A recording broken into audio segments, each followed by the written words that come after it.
Zombie sắp đến, tớ sẽ chọn cây nấm thôi miên này để thôi miên con zombie. Ha ha, zombie bỏ chạy rồi kìa, giỏi lắm Sunio.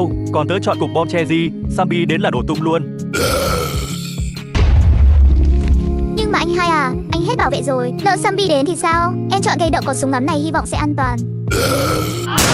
Giỏi lắm trai cô, ha ha, ai như đâu Peter chọn hạt tóc chó chỉ biết thủ kia thì thế nào cũng thua cho mà xem. Ta cấm các cậu không được nhấn like và đăng ký để đâu Peter bị zombie tới tán nha. Các bạn hãy comment số 4 để giúp mình thắng được zombie nhé.